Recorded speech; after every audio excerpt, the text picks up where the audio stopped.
తెలంగాణలో ప్రస్తుతం వరి ధాన్యం కొనుగోలుకు ప్రత్యేకంగా కేంద్రాలను ఏర్పాటు చేశారు. ఈ కేంద్రాల ద్వారా ఇప్పటికే పంట కొనుగోలు ప్రారంభమయ్యాయి. తాజాగా మంత్రి దుద్దెళ్ల శ్రీధర్ బాబు రైతులకు తీపి కబురు చెప్పారు.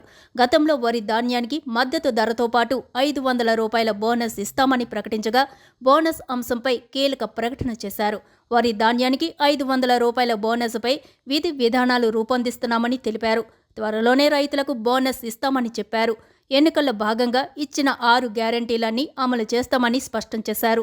రైతులు ఎవరూ ఆందోళన చెందవద్దని, పండిన ప్రతి గింజను ప్రభుత్వమే కొనుగోలు చేస్తుందన్నారు. కావాలనే ప్రభుత్వంపై బీఆర్ఎస్, బీజేపీలు కుట్రపూరితంగా బురద జల్లే ప్రయత్నం చేస్తున్నాయని ఆయన మండిపడ్డారు. పార్లమెంట్ ఎన్నికల్లో లబ్ధి పొందేందుకు ఆ 2 పార్టీలు కలిసి కుట్ర చేస్తున్నాయన్నారు.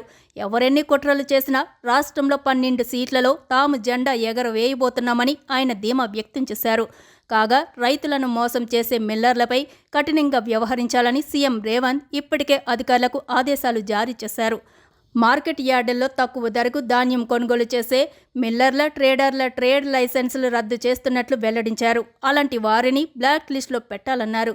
కొన్ని చోట్ల తేమ ఎక్కువగా ఉందని చెప్పి వ్యాపారులు, మిల్లర్లు ధరలో కోత పెడుతున్నారనే విషయం తమ దృష్టికి వచ్చిందని, అలాంటివి చేస్తే కఠిన చర్యలు తీసుకుంటామన్నారు.